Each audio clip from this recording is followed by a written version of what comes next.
வணக்கம். இது ஐபிசி தமிழின் செய்தி மற்றும் நடப்பு விவகாரங்களின் தொகுப்பு நேரம். நேரலையில் இணைந்து கொள்ளும் நான் இருதிராசா மதுரா. முதலில் தலைப்புச் செய்திகள்.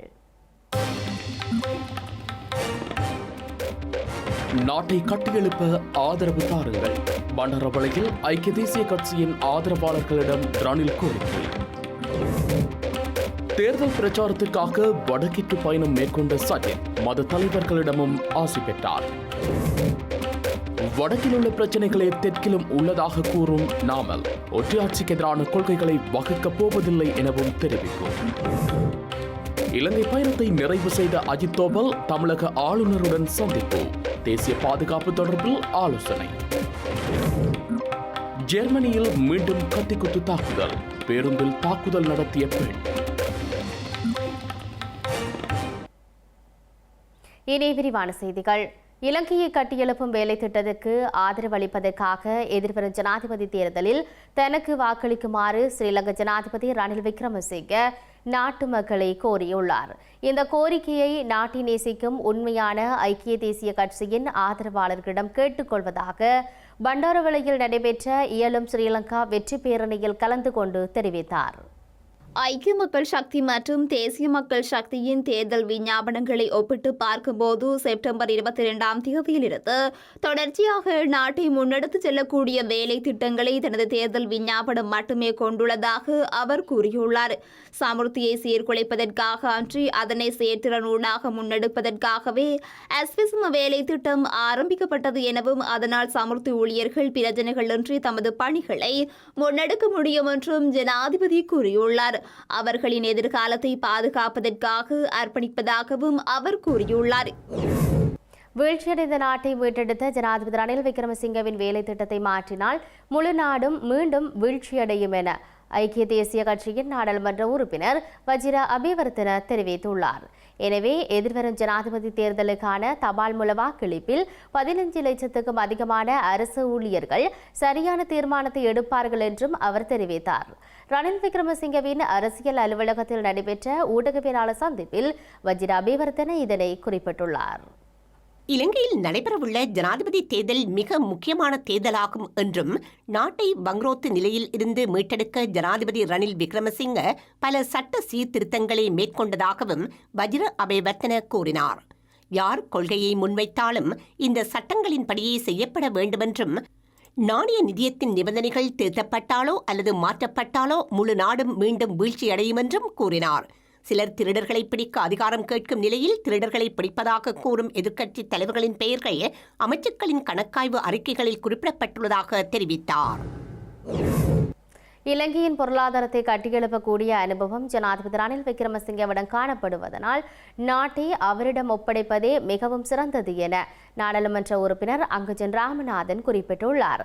ஜனாதிபதி தேர்தலில் சுயேட்சை வேட்பாளராக களமிறங்கும் ஜனாதிபதி ரணில் விக்ரமசிங்கவிற்கு ஆதரவாக ஜாழ்ப்பாணம் சுன்னாகம் பகுதியில் உள்ள மக்கள் தொடர்பாளர் அலுவலகத்தில் நேற்று மாலை இடம்பெற்ற கலந்துரையாடலில் அங்கஜன் ராமநாதன் இதனை குறிப்பிட்டுள்ளார். கடந்த 2 வருடம் மூச்சடைக்கக்கூடிய இடைவெளி கிடைச்சது எங்களுக்கு ஒரு நம்பிக்கையை தருது. 2வது விஷயம், இந்த நேரம் பொருளாதார நெருக்கடியை தீர்க்கக்கூடிய திறன் யார்கிட்ட இருக்குன்னு பார்க்கும்போது வேட்பாளர்கள் மத்தியில் ஒன்று கௌரவ ரணில் விக்ரமசிங்க அவர்களுக்கு இருக்கிற வயது, அவருக்கு இருக்கிற அனுபவம், இருக்கிற அரசியல் ஞானம், அதையும் தாண்டி இந்த 2 வருஷம் காட்டியிருக்கிற உலக நாடோட சர்வதேசங்களோட இருக்கிற தொடர்பு, அந்த வலையமைப்பு அவசியம் இன்னைக்கு இந்த பொருளாதார நெருக்கடிகளால் வாருது. அப்ப இந்த இருந்தா தான் அதை மாத்தலாம். இப்ப அவருக்கு தெரியும், உங்களுக்கு அவருடைய இந்த இருக்கிற வேட்பாளர்களே அதிகம் வயதானவரும் அவர் தான். அப்ப இந்த முறை வேண்டாம், நாங்க ஒரு புது ஆளுக்கு கொடுத்துட்டு அடுத்த டேர்ம் அவரை கூப்பிடுவோம் சொல்லக்கூடிய வாய்ப்பு இருக்குமா? அவருக்கு வயசு போயிடும். சரி, இந்த முறை செப்டம்பர் 21ஆம் தேதி நாங்க ஒரு புதிய அரசு மாற்றம் கொண்டு வருதுன்னு வைங்க, ஒரு ஜனாதிபதி மாறுறாருன்னு வைங்க, அவர் போய் பழகி 2 வருஷத்துல அவர் விட்டுட்டு போயிருக்க இவரை கூப்பிட முடியுமா? மறுபடியும் முடியாது, அவருக்கும் வயது போயிடும். அப்ப இந்த நேரம் நாங்கள் ஒவ்வொருவரும் சுயநலமா யோசிச்சா கூட, எங்கட குடும்பம் யோசிச்சா கூட இவர் தான் வாக்களிக்கும். ஏன்னா கடந்த காலங்களில் நாங்கள் எங்களுடைய இனத்துக்காக வாக்களிச்சிருக்கிறோம், யார் வேணும் என்று வாக்களிச்சிருக்கோம், யார் வேண்டாம் என்றும் வாக்களிச்சிருக்கிறோம். அப்படித்தானே? இந்த முறை நாங்கள் எங்களுடைய ஒவ்வொருவருடைய குடும்பத்தும் இதுக்கு மேல கீழே போக முடியாது என்று தெரிஞ்சு கொண்டு எங்களுடைய குடும்பத்தினுடைய எதிர்காலத்தை நாங்கள் காப்பாற்றணும் என்றால் இருக்கிற நிலைமை பேணப்பட வேண்டும். அப்ப அதுக்கு நாங்கள் ஜனாதிபதி ரணில் விக்ரமசிங்கே அவர்களை ஆதரிக்கணும். ஸ்ரீலங்கா ஜனாதிபதி ரணில் விக்ரமசிங்கவை ஆதரித்து திருகோணமலை அனுராதபுர சந்தையில் கிளை காரியாலயம் இன்று உத்தியோகபூர்வமாக திறந்து வைக்கப்பட்டது. திருகோணமலை மாவட்ட நாடாளுமன்ற உறுப்பினர் கபில நுவான் அத்துக்கொரலவின் பங்கேற்புடன் கிளை காரியாலயம் திறந்து வைக்கப்பட்டுள்ளது. நாட்டின் பொருளாதார வளர்ச்சியில் பெரும் பங்காற்றியுள்ள ரணில் விக்ரமசிங்கவிற்கு மக்கள் மீண்டும் ஒரு வாய்ப்பு வழங்க வேண்டும் என திருகோணமலை மாவட்ட நாடர் விடுதிகள் அமைப்பின் தலைவர் குமார் ஜெயக்குமாரன் இதன்போது வேண்டுகோள் விடுத்துள்ளார்.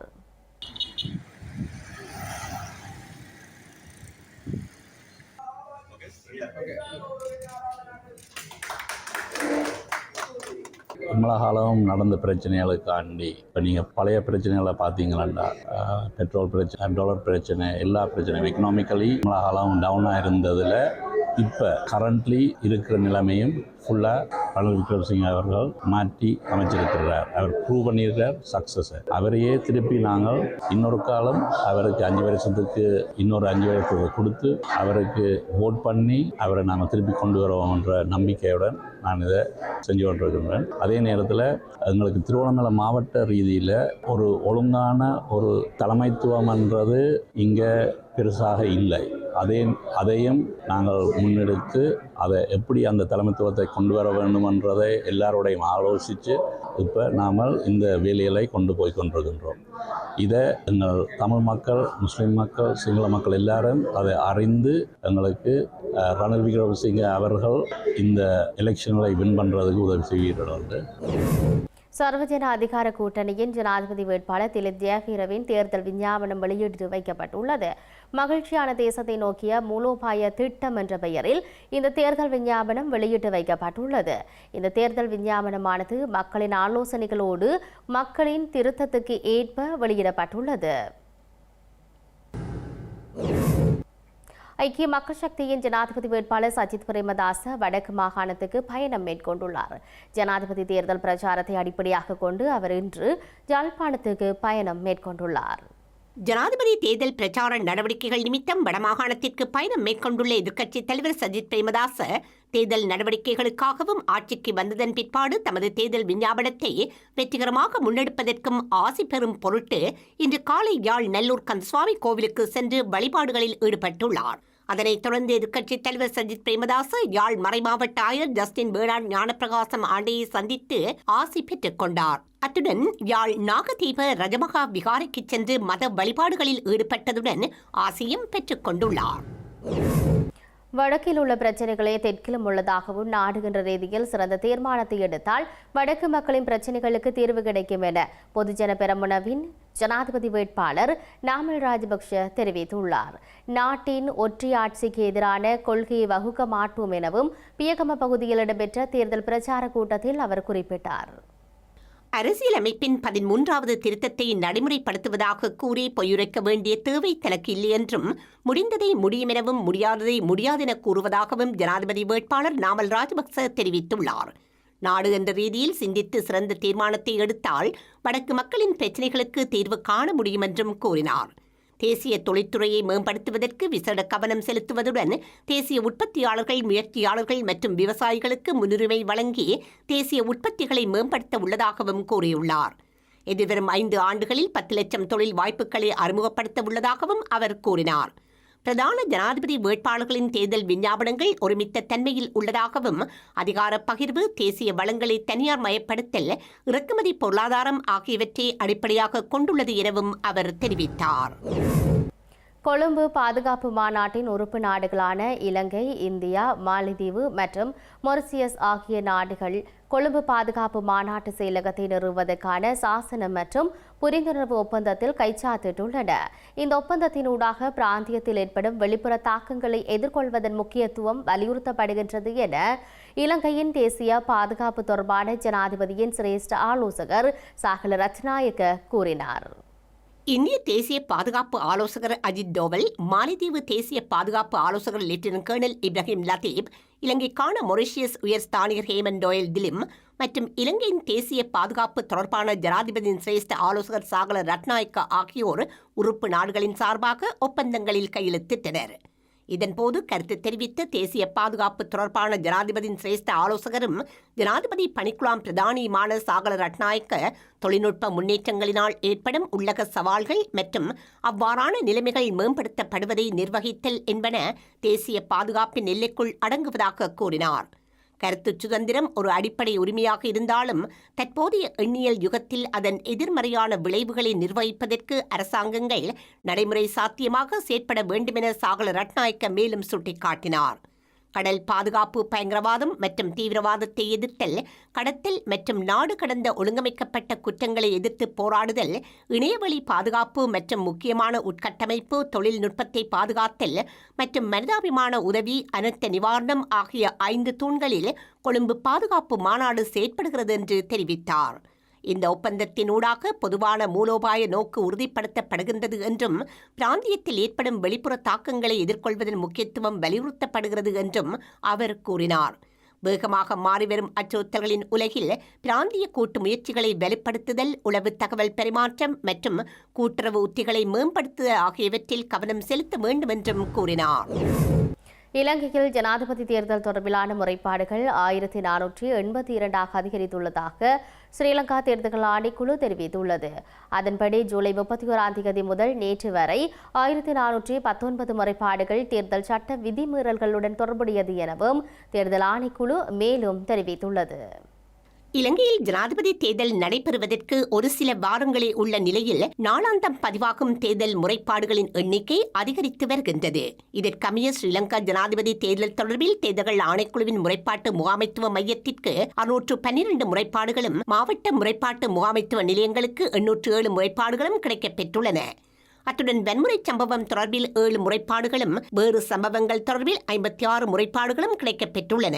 மேலும் கடந்த 24 மணித்தியாலத்தில் 135 முறைப்பாடுகள் கிடைக்கப்பெற்றுள்ள நிலையில் தேர்தல்கள் ஆணைக்குழுவின் முறைப்பாட்டு முகாமைத்துவ மையத்திற்கு 51 முறைப்பாடுகளும், மாவட்ட முறைப்பாட்டு முகாமைத்துவ நிலையங்களுக்கு 83 முறைப்பாடுகளும் கிடைக்கப்பெற்றுள்ளன. வன்முறை சம்பவம் தொடர்பில் ஒரு முறைப்பாடும் கிடைக்கப்பெற்றுள்ளது. வவுனியா சிறைச்சாலையில் இருந்த கைதி ஒருவர் தப்பிச் சென்றுள்ளார்.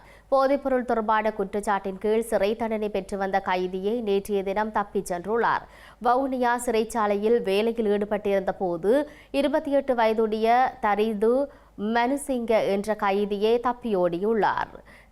தப்பிச் சென்ற கைதிகளை கைது செய்ய நடவடிக்கை மேற்கொள்ளப்பட்டுள்ளது.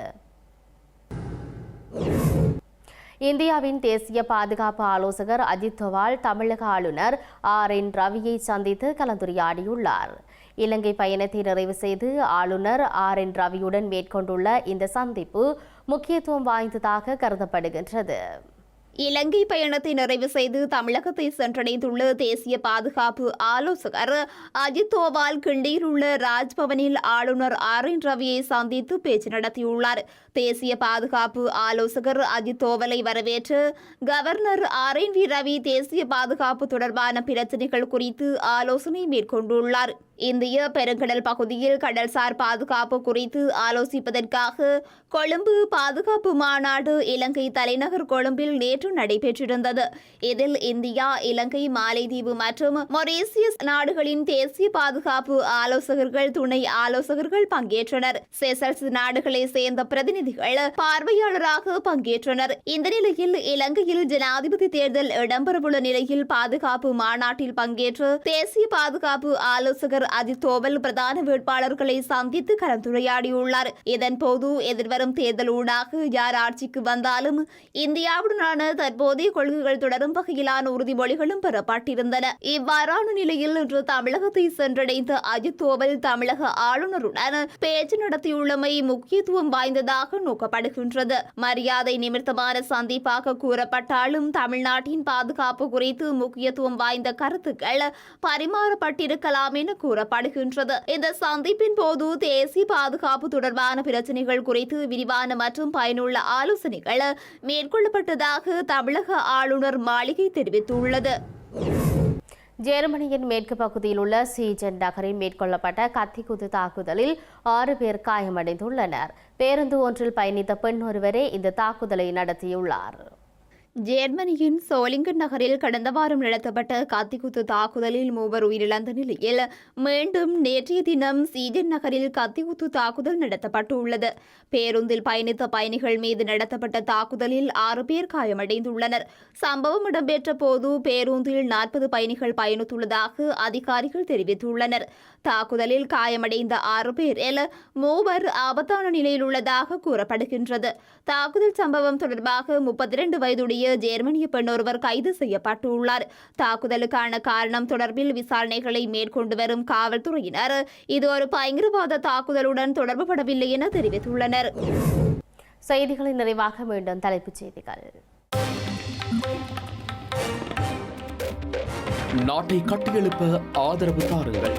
பண்டரவளையில் ஐக்கிய தேசிய கட்சியின் ஆதரவாளர்களிடம் ரணில் கோரிக்கை. தேர்தல் பிரச்சாரத்திற்காக வடக்கிற்கு பயணம் மேற்கொண்ட சஜித் மத தலைவர்களிடமும் ஆசி பெற்றார். வடக்கில் உள்ள பிரச்சனைகளே தெற்கிலும் உள்ளதாக கூறும் நாமல் ஒற்றையாட்சிக்கு எதிரான கொள்கைகளை வகுக்கப் போவதில்லை எனவும் தெரிவிக்கும். இலங்கை பயணத்தை நிறைவு செய்த அஜித் தோவல் தமிழக ஆளுநருடன் சந்திப்பு. தேசிய பாதுகாப்பு தொடர்பில் ஆலோசனை. ஜெர்மனியில் மீண்டும் கத்திக்குத்து தாக்குதல். பேருந்தில் தாக்குதல் நடத்திய பெண். இத்துடன் இன்றைய செய்தி நேர நிறைவுக்கு வருகின்றது. உடனுக்குடன் செய்திகளை அறிந்து கொள்ள IBCTamil.com என்ற நமது இணையதளத்தை பார்வையிடுங்கள். வணக்கம்.